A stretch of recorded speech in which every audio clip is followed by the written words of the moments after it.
Three pillars for stable blood sugars for any exercise because we all like to be active. Most of us. I think most of us do. I love to be active. I'm going to say that. So today I'm going to talk about a recent event that I completed. For anybody who's been following for a while, it was a triathlon sprint. It was wildly fun, incredibly difficult, and I can't wait to do more things like it. So today I want to talk about my blood sugar plan, kind of what went through my head, different pieces to this puzzle, and of course the three pillars for stable blood sugars during any exercise. And that was going through my planning stages as well. If you don't know who I am, my name is Matt Van de Vecht. I'm a certified master fitness trainer and nutritionist, which does help me with my life as a type 1 diabetic when I am doing things like competing in a triathlon sprint.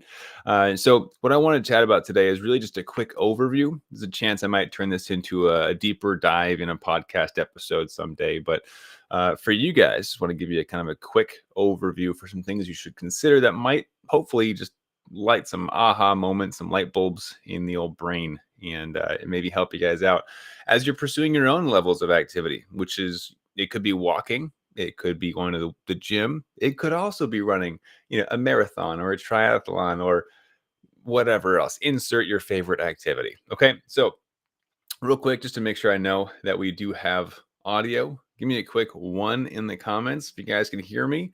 And from there, we'll jump into our first of the three pillars. So give me a quick 1. Make sure we got the chat working. And after this, I'll be changing my site after this video. So I got to keep this one quick. Make sure I don't run out of insulin. You got a 1 on Facebook, 1 on Instagram. Awesome. So in our topics today, the first thing that we got to consider as diabetics, right? It's going to be blood sugar stability. You can't exercise if your blood sugars don't let you. I mean, good luck trying to exercise with an urgent low, right? And I've been there. It's incredibly difficult. Like your body actually stops functioning properly. So as a result, the priority for me and one of the three pillars is going to be blood sugar stability. Now, a lot goes into this, but we're actually going to go over the other two pillars first because they feed into it as well. Each of the pillars actually is interwoven with the other pillars as well. It's like a big triangle. So number 1, blood sugar stability. Number 2 is nutrition for fuel.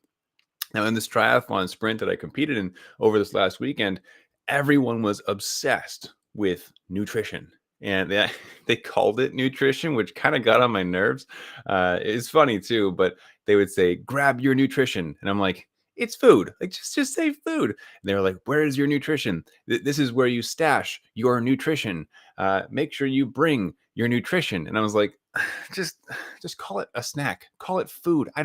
It's not nutrition. Nutrition is the subject. Anyways, that was my own thing, my own bone to pick. But the idea was they were hyper obsessed about the proper nutrition to fuel for an incredibly long event, right? Where you're swimming and biking and running. How do you fuel your body for that? And the reality is that diabetics and non-diabetics alike, everyone needs fuel, not only to survive, but also to perform. So when we perform these incredible athletic events, or if we're just going grocery shopping, the reality is that we're burning energy. Through that process, we have to replace energy in order to keep moving. Now, for more endurance-based activities, this is incredibly important. It's critical because if you don't consume nutrition, I'm doing it now too. If you don't consume food that is nutritious, you'll fall over, right? You're done. Like your body just stops functioning. You run out of muscle glycogen, liver stores, and then you can't move. So the idea is to replace enough of that burnt fuel or the glucose at a consistent rate that allows you to continue performing at that optimal level, which leads me into step number 3 to perform at an optimal level, or optimizing athletic performance. Now, this could be your gym session. This could be, again, going for a walk, right? You want to optimize the athletic performance because you want to be able to actually complete the walk, right? Like that's a big part of the goal, is to do the thing you set out to do. So for me, the triathlon sprint, that's an event that can take hour and a half, 2 hours if you're slow. And during that process, you're burning all that energy. You want to optimize for athletic performance through replacing the burnt energy with new energy, the nutrition, the fuel, right? For me, that also impacts blood sugars because the more active I am, the better insulin sensitivity I have, right? More insulin sensitive I am, the more nutrition I can consume without needing extra insulin. And all these three things just interact, right? It's just this beautiful triangle where it's like, oh, look, this thing goes there and that thing goes there, and they all help each other out. So, as we're looking at this as people living with diabetes, it's a little bit of a different equation, but the same pillars remain. So, blood sugar stability also important for non-diabetics. What? You crazy? Right, Matt, what are you talking about? Right? No, it's actually important for non diabetics as well. If a non diabetic consumes pure glucose, there's a good chance that their body is going to respond to the instant blood sugar spike with a lot of insulin, which then could push them back down into a lower blood sugar. And I say lower because it's not most likely not going to be a full low blood sugar. You're not going to experience a full blown hypoglycemia in most cases. But this is oftentimes where we see an attribution of the sugar crash, where kids go eat all their Halloween candy, they spike up, more insulin is produced than necessary, they crash down, and they get crabby, right? Or hangry. It oftentimes can be attributed back to the sugar spike and drop. So, stable blood sugars are super important for non-diabetics and diabetics alike. It helps with athletic performance as well. Remember the triangle, these are all going to impact each other. But within nutrition, as diabetics, we have to consider the fact that we're not getting insulin that is manipulated based on our insulin sensitivity in real time. These are changes we have to make ourselves, whether that's to long acting insulin, like if you're on MDI or multiple daily injections, you might adjust your insulin beforehand. If you're on a pump, you might set a temporary basal setting, or you might set it to activity mode if you're on a smart insulin pump. These are things that we have to manually do. Now, in an effort to reduce the amount of decisions that I had to make, I did all of my training with my insulin pump set to normal. That's right. I made zero changes to my insulin pump and I ran it in manual mode the entire time. There were no temporary basals. There was no activity mode. There was no fancy control IQ helping me out. None of it. Okay. I did that on purpose.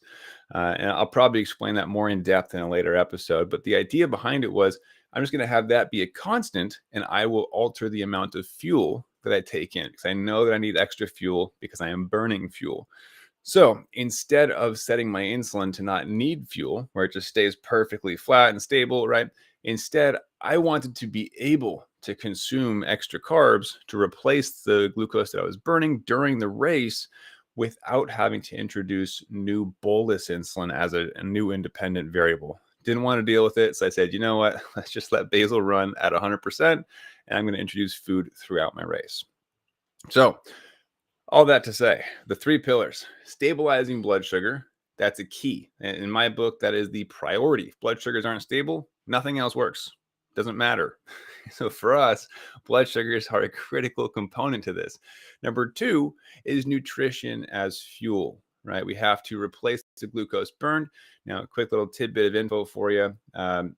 Most of the time, you don't have to replace the burned glucose until you get to like an hour, hour and a half plus of constant exercise. So my race was around that time frame, and that for me was both a choice to help with blood sugars, keep them stable, but also to have that added fuel source, so I didn't have to worry about depleting my glycogen reserves and then petering out and falling over before the finish line.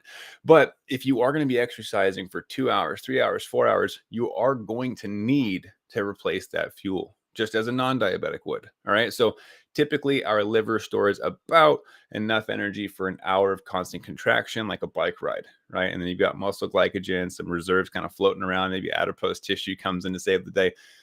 And that's fat, by the way.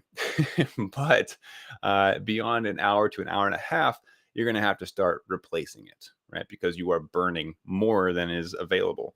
So that's where nutrition for fuel comes into play. Lastly, optimizing athletic performance is probably the easiest part but requires the most mental strength, mental fortitude, because this is where you have to push past the walls, the challenges, the excuses that are going to come up when you are exercising. You want to give up, whether that's going for a walk, lifting weights, or just pushing past your own personal bests, right? Trying to get to new personal records. So for me, optimizing for athletic performance, I start with stable blood sugars. I follow up with nutrition as fuel to give me enough energy to keep pushing. And then to truly optimize, I have to have a proper training plan. For me, this was looking at a term called progressive overload, which basically means each workout is harder than the last. And so every week, for anybody who was following my journey, you probably noticed that I hit a new personal best at least once every week. It was 1 to 2 times a week. I'd post and be like, I got a new personal record. It's because every week I was pushing myself further and further and further. It's always something else to challenge myself with. And so that was the process that I went through. What time we got? I got a couple minutes. That was the process I went through in training for this triathlon sprint. Got some crazy news for you guys coming up probably in the next week or two. I feel insane that it's even a thing, but I'm going to share it with you as like it's going to be fun.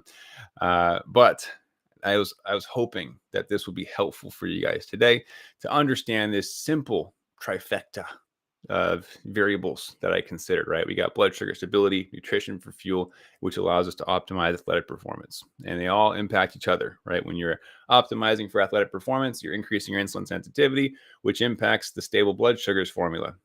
When blood sugars are cruising, you are able to be more optimized for athletic performance. But in order to keep blood sugar stable, you have to replace burned fuel. So you're not going low during the exercises, right? And you have to balance all these three things in order to accomplish the goal that is exercising with type 1 diabetes. So I hope that was helpful for you guys. We got YouTube. Hello from France. Right on. What's going on, Michael? Hello from YouTube on Karen. See you in Facebook, Instagram. See what you guys got here. We have Boris. Yeah, Boris B. How do you think it would be possible to do a triathlon if you're on pens like NovaRapid and Tresiba?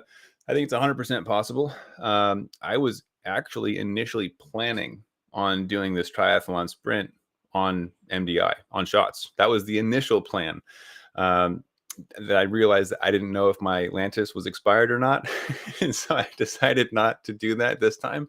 But in the future, that might be something I try out. And believe it or not, there are actually some benefits of MDI that pump users do not have.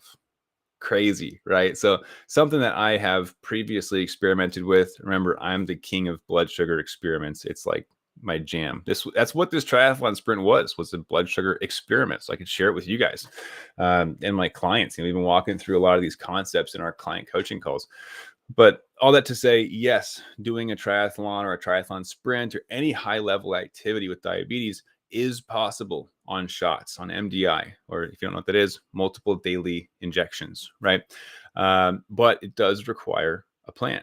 You need to have the right strategy. You need to be able to make these calculations like I do if you expect to do that, because the unique part of MDI is that once you've given the shot, you can't take it back, right? And the same can be said about an insulin pump, but you can always set temporary basals or just take your pump off, right? Like there's still ways to tweak it where you can reduce the insulin even after you've given a bolus. But with MDI, once it's in, it's in. And so you do have to be a bit more precise with your calculations beforehand, which, as I recommend everyone to do, you need to learn your diabetes math. That's it. If you can learn diabetes math and how all the equations fit together to form your blood sugar formula, you're good. But most people aren't willing to put the work in to get there because it is hard work to set that up. And that's why we help people do it, because it's hard work. And there's a lot of questions that we get as we help people with that. So, and then I use, of course, the 80/20 blood sugar formula. That's my thing. And I really, really like it. It's the whole reason that I was able to stay 100% time in range through every single one of my workouts for the triathlon sprint. Like, I think it was like 3 months, maybe even longer. Not a single low, not a single high. It's because of diabetes math and using the 80/20 blood sugar formula. That's it. Like that's what gets all the credit. It saved me multiple times. Question on YouTube. Do you already think about your next challenge? Ooh, you're trying to get it out of me, huh? This is something I will be announcing shortly. Got something to share. Yeah, I'm excited. My clients already know about it. They asked last night. They get to know everything. They get everything behind the scenes. But I'll let you guys know. There might be something cooking. I cycled on Facebook. I cycled 140 miles the last 2 days doing MDI. Boom, there you go. I love it. So yes, it is possible, right? It's just a slightly different calculation, and you got to do those calculations meticulously beforehand because, like I said, once you dose, you can't pull it back. Especially true with long-acting insulin, right? A once-a-day shot. Once it's in, the next 24 hours are accounted for, and so you got to be ready for that. All right, next question. Got a couple minutes left, and I got to bounce. Does your blood sugar drop at night? Great question. I wish I could show you guys the screenshot. It's on my phone. I'm talking to you guys on Instagram instead of having access to my phone. And so I can't show you, but there was one night after my trainings that I forgot to turn Control IQ on because I actually do use Control IQ overnight. That's the one time I use it. I turn it off for the day. A lot of reasons that I do that. We don't have to get into those right now, but it does circle around my formula being able to outperform the algorithm. But usually I turn it on during the night because I can't make calculations when I'm sleeping, right? And I forgot to turn it on this one night, and I was like, oh, and I woke up and was like, oh, shoot, what's it going to be at? I slept the entire night. My average blood sugar was 83, which, if anybody doesn't know, is quote unquote the non-diabetic fasting number. So I was very excited about that. Honestly, didn't know what to expect. It's been a little minute since I have done all of my titrations on how much insulin to take. So very excited about that. To answer your question, do blood sugars drop at night? They can. They should not. And I say that because if you have titrated your insulin, it shouldn't go up. It shouldn't go down. It should stay right where it's at. There are some reasons it might go up and down overnight, like a peak of insulin sensitivity, or on the other side, if it's going high, you might have had a high protein, high fat diet that led into a delayed spike. Or, of course, if it's happening consistently, it's probably just your insulin settings, right? Your rates and ratios that might need to get a look at. Have a chat with your doctor about that. Obviously, I can't chat with anybody who's not a client. So I hope it makes sense. I hope that's helpful. See if I got any last minute questions before I jump off. I think we're good. Cool. So the trifecta.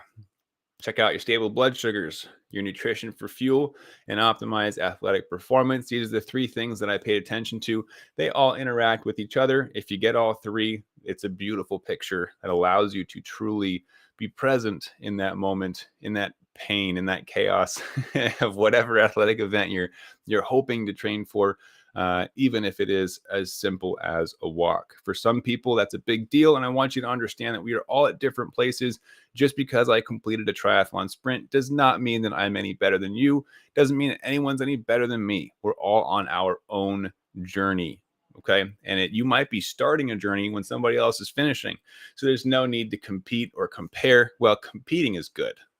Competitions are great because it forces us to push ourselves further, but no need to compare. That doesn't help anybody. So if you're just getting out, starting to walk, great. If you're starting to go to the gym, great. If you're training for the Olympics, great. I have questions for you because I've never done that before. But understand that whatever your journey looks like, the most important thing is that you make progress that looks different tomorrow than it did today.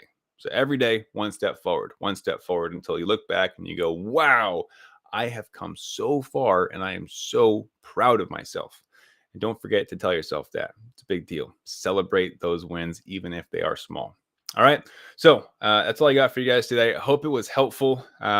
Be sure to drop any questions you have on this topic. Like I said, I might make it into a framework and turn into a podcast or something. I would love to see your comments on what stood out to you and anything that you'd like me to dive a little deeper on.